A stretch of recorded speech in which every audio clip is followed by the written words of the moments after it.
மகா கும்பமேளாவில் வசந்த பஞ்சமியையொட்டி கோடிக்கணக்கான பக்தர்கள் புனித நீராடினர். உத்தரப்பிரதேச மாநிலம் பிரயாக்ராஜில் உள்ள திரிவேணி சங்கமத்தில் மகா கும்பமேளா கோலாகலமாக நடைபெற்று வருகிறது. கும்பமேளாவில் சிறப்புக்குரிய வசந்த பஞ்சமி இன்று கடைபிடிக்கப்படுகிறது. இதனையொட்டி திரிவேணி சங்கமத்தில் அதிகாலை முதலே லட்சக்கணக்கான பக்தர்கள் குவிந்தனர். ஜீனோ அகாராவை சேர்ந்த கிரி மகாராஜா தலைமையில் பல்லாயிரக்கணக்கான நாக சாதுக்கள் திரிவேணி சங்கமத்தில் புனித நீராடினர். அப்போது ஹரஹர மகாதேவா என்று பக்தி முழக்கமிட்டனர்.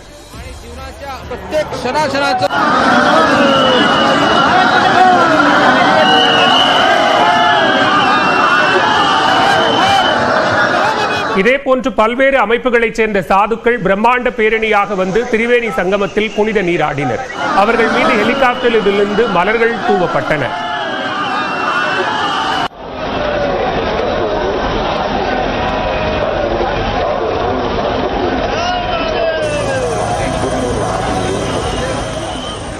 திரிவேணி சங்கமத்தில் குவிந்த லட்சக்கணக்கான பொதுமக்கள் புனித நீராடி ஆரத்தி எடுத்து வழிபாடு நடத்தி வருகின்றனர்.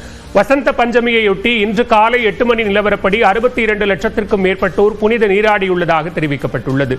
திரிவேணி சங்கமத்தில் மேற்கொள்ளப்பட்டுள்ள பாதுகாப்பு ஏற்பாடுகளை முதலமைச்சர் யோகி ஆதித்யநாத் தனது இல்லத்தில் இருந்தபடி காணொலி காட்சி வாயிலாக ஆய்வு செய்து வருகிறார்.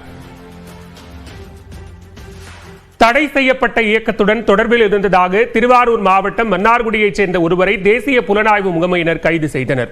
திருவாரூர் மாவட்டம் மன்னார்குடி ஆசாத் தெருவைச் சேர்ந்த பாபா பக்ருதீன் தடை செய்யப்பட்ட கிளாபத் இயக்க உறுப்பினராக இருப்பதாக கூறப்படுகிறது. இந்நிலையில் அவரது வீட்டில் இன்று அதிகாலை முதல் தேசிய புலனாய்வு முகமை அதிகாரிகள் சோதனையில் ஈடுபட்டனர்.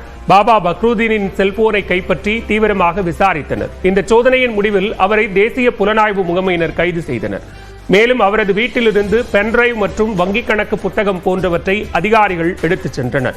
இதேபோன்று தடை செய்யப்பட்ட இயக்கத்துடன் தொடர்பில் இருந்ததாக திருவாரூர் மட்டுமின்றி சென்னை உள்ளிட்ட 5 இடங்களிலும் தேசிய புலனாய்வு முகமையினர் சோதனை நடத்தி வருகின்றனர்.